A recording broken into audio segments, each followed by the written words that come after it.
प्रधानमंत्री नरेंद्र मोदी ने कार्यक्रम मन की बात के 134वें एपिसोड में बस्ती जिले के युवा आकाश गुप्ता के प्रयासों की जमकर तारीफ की है।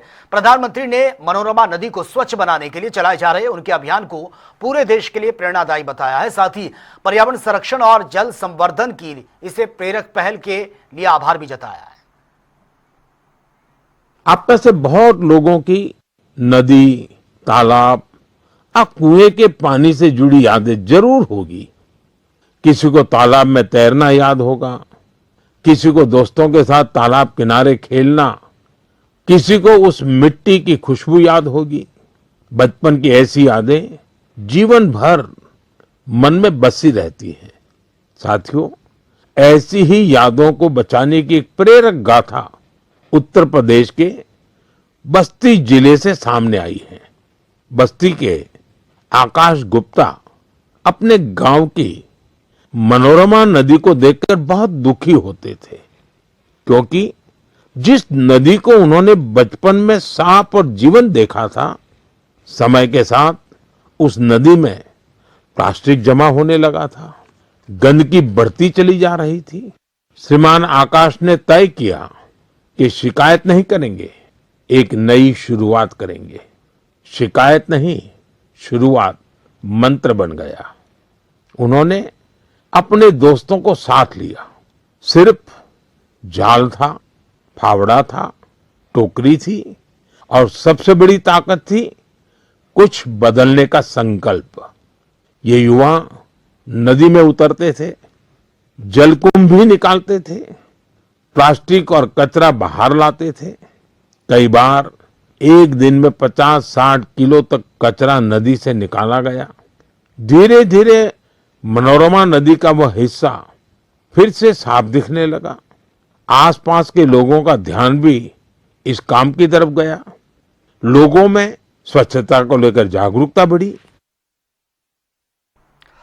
दरअसल बस्ती में एक तरफ जहां पौराणिक मनोरमा नदी अपने अस्तित्व की लड़ाई लड़ रही है, तो वहीं कुछ युवाओं ने इसे बचाने का बीड़ा भी उठाया है। प्लास्टिक और जलकुंभी और गंदगी से पड़ चुकी इस नदी को साफ करने के लिए समाजसेवी आकाश गुप्ता और उनकी टीम पिछले 2 महीने से लगातार मेहनत कर रही है और युवाओं की इस मुहिम ने अब पूरे इलाके में पर्यावरण संरक्षण की एक नई मिसाल कायम की है। आकाश की टीम ने बाकायदा वीडियो बनाकर लोगों को और सरकार की तरफ यह ध्यान खींचा है और युवाओं के हौसले को लेकर ये सलाम भी लोग कर रहे हैं, जिन्होंने बिना किसी सरकारी सहायता के पौराणिक नदी मनोरमा को फिर से पुनर्जीवित करके एक इतिहास रचा है। पहले हम लोग जब आते थे नदी पे, तो ये नदी बहुत ही गंदी होती थी। इसमें पूजा का सामान सब कुछ सड़ा हुआ, उसके बाद ढेर सारी गंदगी थी, इसमें कोई हलता नहीं था। अब आप सोच सकते हैं, इसमें पहले कोई भी जानवर ना तो पानी पीता था, ना कोई यहाँ पर आकर रुकता था, ना कोई नहाता था। हम लोगों ने सोचा कि सरकार के अगर हम भरोसे बैठेंगे तो इसको साफ होने में बहुत टाइम लगेगा। फिर हमने एक टीम बनाया 6 से 7 लोगों की और हमने सोचा कि अपनी नदी को साफ किया जाए अपने बल पर। तो हमने इसको साफ करना शुरू किया और हमें अब 60 दिन से ज़्यादा का समय हो चुका है और हमने अपनी नदी को इतना साफ कर दिया है कि इसमें अब सब लोग नहाते भी हैं। बहुत दूर दूर के लोग यहाँ पर आकर नहाते हैं और जानवर आकर इसमें पानी भी पीते हैं। हमने अपनी नदी को इतना साफ कर दिया है।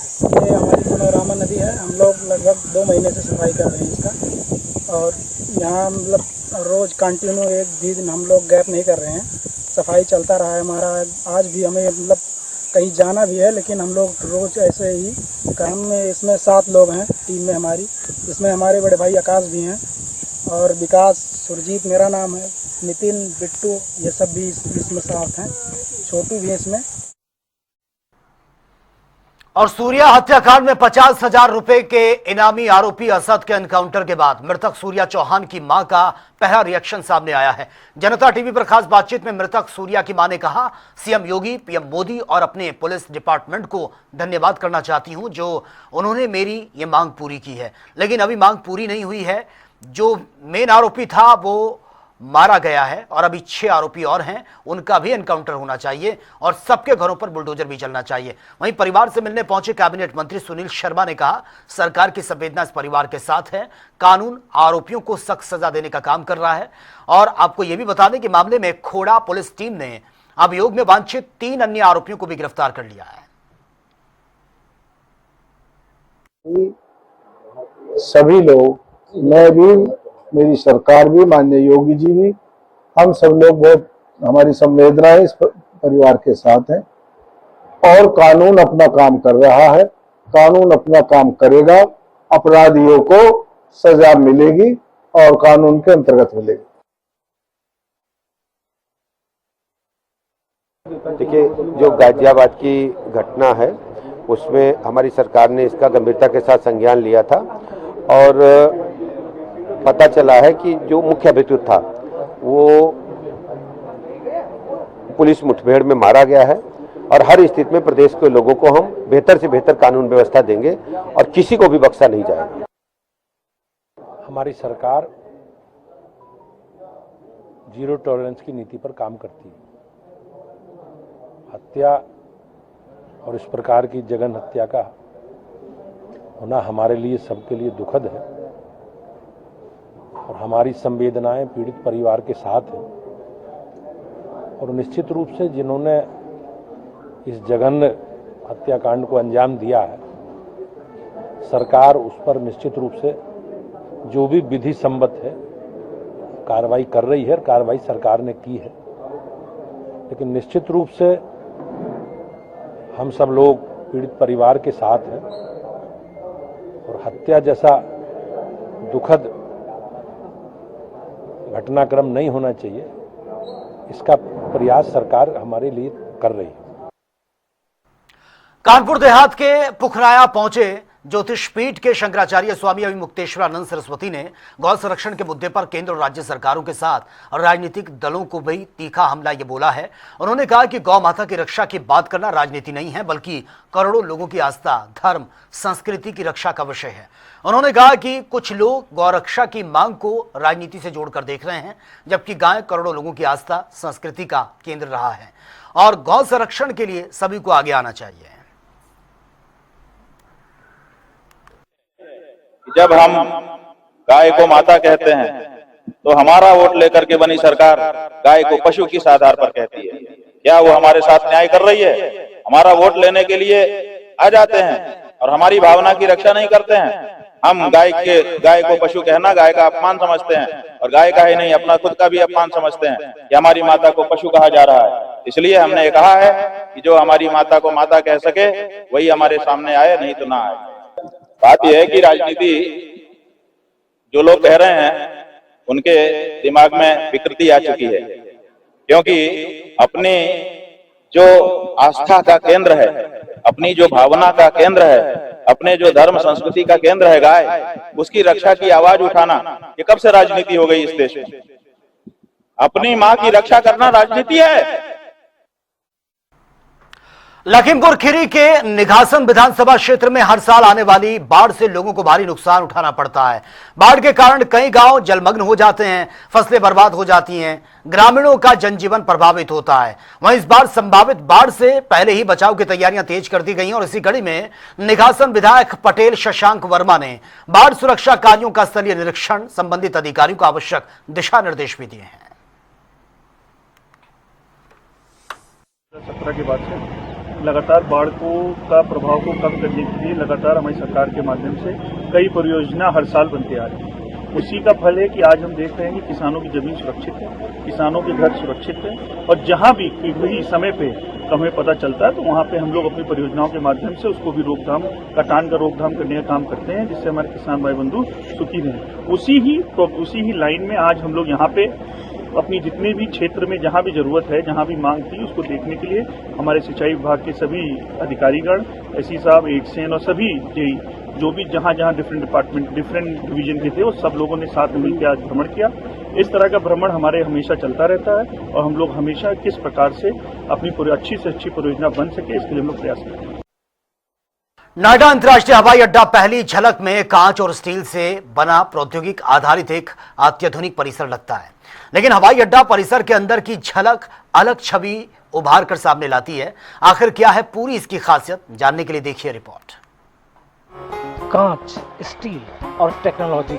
उत्तर प्रदेश के नोएडा अंतर्राष्ट्रीय हवाई अड्डे की पहली झलक में आपको कुछ ऐसी ही तस्वीर नजर आएगी।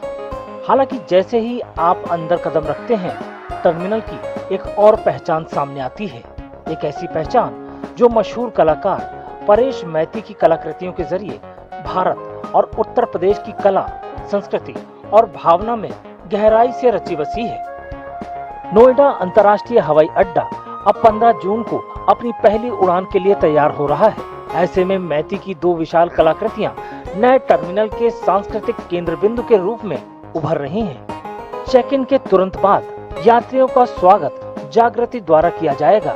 ये 8 फुट चौड़ी और 100 फुट लंबी एक विशाल एक्रिलिक ऑन कैनवस कलाकृति है जो भारत की आध्यात्मिक और सांस्कृतिक यात्रा को दर्शाती है। 6 आपस में जुड़े हुए पैनलों में फैली ये कलाकृति देश के ऐतिहासिक शहरों और पवित्र तीर्थ स्थलों की झलक पेश करती है। The whole painting is conceptualized during the sunrise awakening. If you see the color scheme, the color, it is all done morning time, and that's why. And there are 6 panels in this painting. It is 8 by 100 feet, and this painting is deeply rooted with Indian philosophy and aesthetics, and that is Sadang, 6 limbs of art. That's why 6 panels. यहाँ आपको परेश की एक और कलाकृति नजर आएगी जिसका नाम है द मिस्टिक अबोर्ड। ये 8500 से भी ज्यादा पीतल की घंटियों से बनी घर के आकार की एक संरचना है जिसे शांति, चिंतन और आंतरिक सुकून का एहसास जगाने के लिए डिजाइन किया गया है। Yeah, the mystic abode, as you know, it is the bell house. 8,500 bells have assembled into a house because we are going through very, very uncertain, very, very fearing world, and every time we don't know what is happening. So that's the place that you can really go inside. It's a very, very interactive installation sculpture. You get the peace of your mind, the soul. It should be, world should be like this. And bell, it brings the positive energy, takes away the negative energy. So with that concept, that sculpture installation is there. Paresh Maiti अपनी शानदार सार्वजनिक कलाकृतियों के लिए खास तौर से जाने जाते हैं। इनमें इंदिरा गांधी अंतर्राष्ट्रीय हवाई अड्डे के टर्मिनल 3 पर द इंडियन ओडिसी और टर्मिनल 1 पर नजर आने वाली कलाकृति साउंड ऑफ साइलेंस शामिल है, जो हजारों पीतल और तांबे की घंटियों को एक साथ जोड़कर मानव आकृति बनाती है।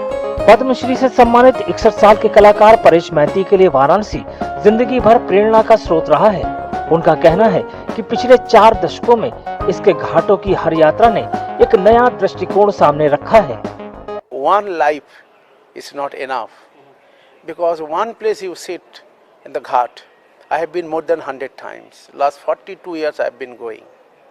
I went as a student, second year student from Government College of Art and Craft. I sat on the ghat. I could not believe what a beautiful universe is this place. Since then, last 42 years I have been going. Every time I go, my perspective is changing because the world is changing. जैसे जैसे नोएडा अंतर्राष्ट्रीय हवाई अड्डा दुनिया के लिए अपने दरवाजे खोलने की तैयारी कर रहा है, मैती की कलाकृतियां ये सुनिश्चित करती हैं कि यात्रियों का स्वागत सिर्फ एक टर्मिनल द्वारा ही नहीं बल्कि भारत के रंगों, कहानियों और उसकी अपनी भावना से हो।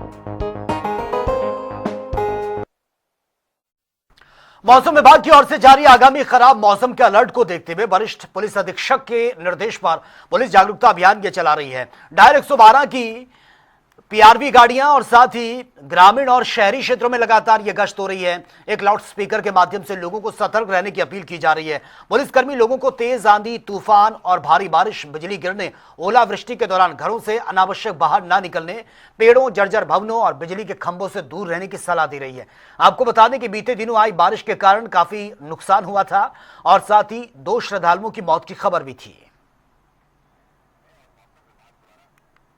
जो मां शाकंभरी सिद्ध पीठ पर जो ये प्राकृतिक आपदा आई है, जिसमें ये जो नुकसान हुआ है और 2 सुनने में आया है कि 2 माताओं की भी इसमें मृत्यु हो गई है। सबसे पहले तो मैं उनको भावपूर्ण में उनके मां शक्ति के चरणों में श्रद्धांजलि अपनी अर्पण करता हूं।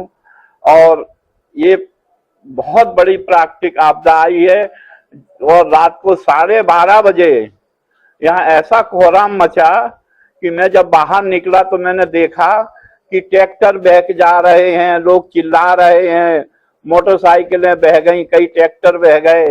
बड़ी ये कौशाम्बी में बंजर भूमि पर कब्जे का विरोध करना एक परिवार को भारी पड़ गया। आरोप है कि दबंगों ने घर पर ईंट पत्थर चलाने शुरू कर दिए। पीड़ित परिवार ने घर के अंदर घुसकर अपनी जान बचाई है। घटना की खबर मिलते ही डायल 112 की टीम ये मौके पर पहुंची है और मामले की पड़ताल की जा रही है और पीड़ित ने घटना की शिकायत ये दी है। इसके बाद से अब इस पर जांच भी चल रही है। मेरे गांव में पड़ी हुई है, उसमें ये अवैध कब्जा करते हैं सीताराम और उनके दोनों बेटे। उसके बाद जब हमने मना किया तो इन्होंने मेरे घर में जाके ईंटा पथराव किया। फिर मेरे घर में जब गाली गलौज किया और फिर दरवाज़ा तोड़ डाले। फिर उसके बाद जब हम आए तो हमारे भी साथ हावी हो गए। पुलिस बुलाई आपने? फिर हमने पुलिस बुलाया। पुलिस आने के बाद कोई कार्रवाई आज तक नहीं हुई। 8 बजे करीब बंजर ज़मीनों में कब्जा हो रहा था। मौके में उस समय हम मौजूद नहीं थे। गांव में हमारे परिवार और गांव के आदमियों को ये लोग गाली गलौज कर रहे थे। हमारे एक ब्रदर हैं, उनके यहाँ ये लोग पथराव किए। रामरान भाई के घर में सामूहिक गाली दे रहे थे कुर्मी बिरादरी और गड़रिया बिरादरी को। मौके में हम मौजूद थे, वहाँ हम गए, इनको मना किए। उसमें हमारी बातारेसी हुई। अरे जमीनी बंजर जमीन का मामला है, इसमें अवैध कब्जा होते हैं और गांव के जो मना करते हैं तो जबरदस्ती गाड़ी गुत्ता करते हैं, ईंट पत्थर मारते हैं। और सीताराम सीताराम। तो चलिए बात होगी तमाम खबरों की ताबड़तोड़ अंदाज में। गाजियाबाद में हुए सूर्या हत्याकांड का मुख्य आरोपी पुलिस एनकाउंटर में ढेर। देवबंद के राष्ट्रीय मुस्लिम मंच ने वीडियो जारी कर आरोपी असद के एनकाउंटर का किया स्वागत। कहा यूपी में सभी के साथ होता है न्याय। गाजियाबाद में किशोर की हत्या मामले पर यूपी सरकार में मंत्री दानिश आजाद अंसारी ने कहा, मामले में जांच चल रही है, जो भी दोषी है उनको बख्शा नहीं जाएगा। योगी सरकार में अपराध बर्दाश्त नहीं। यूपी सरकार में मंत्री सुनील कुमार शर्मा ने कहा, उत्तर प्रदेश में किसी अपराधी के लिए कोई जगह नहीं है। निश्चित तौर पर जो दोषी होगा उसे कड़ी सजा मिलेगी। अयोध्या के मेयर गिरीश पति त्रिपाठी ने अयोध्या में चलाया स्वच्छता अभियान। लता मंगेशकर चौक पर झाड़ू लगाए। सपा सांसद डिंपल यादव का योगी सरकार पर निशाना। कहा, यूपी में 8-9 साल से नहीं लगा नया बिजली कारखाना। दूसरे राज्यों से महंगी बिजली खरीदना सरकार की नाकाम है। मथुरा में भोजपुरी फिल्म मोहन की शूटिंग शुरू। तेज प्रताप यादव बने हैं कृष्ण अवतार। बसीभट्ट पर बांसुरी बजाते हुए नजर आए तेज प्रताप, गोपियों के बीच नजर आए। औरैया में सड़क दुर्घटनाओं की रोकथाम को लेकर प्रशासन सख्त है। डीएम ने संबंधित विभागों के साथ की है मीटिंग। पर दुर्घटना संभावित स्थलों पर भी सुरक्षा उपायों के प्रभावी बनाने के निर्देश दिए गए। नोएडा के सेक्टर 58 स्थित स्पार्क मिंडा कंपनी में भीषण आग लगी है। 1 दर्जन से अधिक दमकल की गाड़ियां आग बुझाने में जुटी हैं। आग के कारणों का पता लगाया जा रहा है। लखनऊ के कृष्णानगर में पुलिस मुठभेड़ में दिल्ली के 2 शातिर बदमाश घायल। दोनों के पैर में गोली लगी है। अन्य साथियों की तलाश में पुलिस की छापेमारी। अलीगढ़ में 2 गुटों के बीच मारपीट हुई है। पूरी घटना का वीडियो सोशल मीडिया पर वायरल हो रहा है। पुलिस ने वीडियो के आधार पर जांच पड़ताल शुरू की है। अंबेडकर नगर में शराबियों को रास्ते से हटाना युवकों को भारी पड़ गया। शराबियों ने युवकों के साथ जमकर मारपीट की है। एक युवक की हत्या, 2 घायल। सूचना मिलते ही मौके पर पहुंची है पुलिस। शवों को कब्जे में लेकर पोस्टमार्टम के लिए भिजवा दिया। घायलों को अस्पताल में एडमिट किया गया। मामला दर्ज कर जांच जारी। आगरा में डीजे लगाने को लेकर 2 पक्षों में विवाद हो गया। दोनों पक्षों में जमकर मारपीट हुई है। पुलिस ने दोनों पक्षों से 4 आरोपियों को गिरफ्तार किया। बाराबंकी में आपसी खालसुनी को लेकर 2 पक्ष आपस में ही भिड़ गए।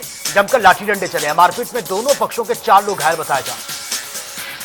लखनऊ में जमीनी विवाद को लेकर हिंसक झड़प। 2 पक्षों में जमकर मारपीट हुई है। कई लोग घायल। मौके पर पहुंची है पुलिस, स्थिति को संभाला। अलीगढ़ में बाइक सवार पिता और बेटी को अज्ञात वाहन ने रौंद दिया। हादसे में बेटी की मौत की खबर, पिता घायल। खबर मिलने के बाद मौके पर पहुंची है पुलिस। शवों को मोर्चरी में भेजा। कानपुर देहात में तेज रफ्तार ट्रक ने लोडर में मारी है टक्कर। हादसे में लोडर चालक की मौके पर ही मौत हो गई है। गंभीर रूप से घायल हॉस्पिटल। मौके पर पहुंची पुलिस ने शव को पोस्टमार्टम के लिए अस्पताल भिजवा दिया। ट्रक को भी कब्जे में लेकर जांच जारी। अलीगढ़ में एक अपार्टमेंट की लिफ्ट अचानक से गिरने से एक व्यक्ति की मौत की खबर। सूचना मिलते ही मौके पर पहुंची है पुलिस। शव को कब्जे में लिया, अस्पताल भिजवा दिया गया। जांच पड़ताल जारी। तो फिलहाल इस बुलेटिन में मेरे साथ इतना ही, लेकिन जनता टीवी पर खबरों का सिलसिला लगातार जारी है।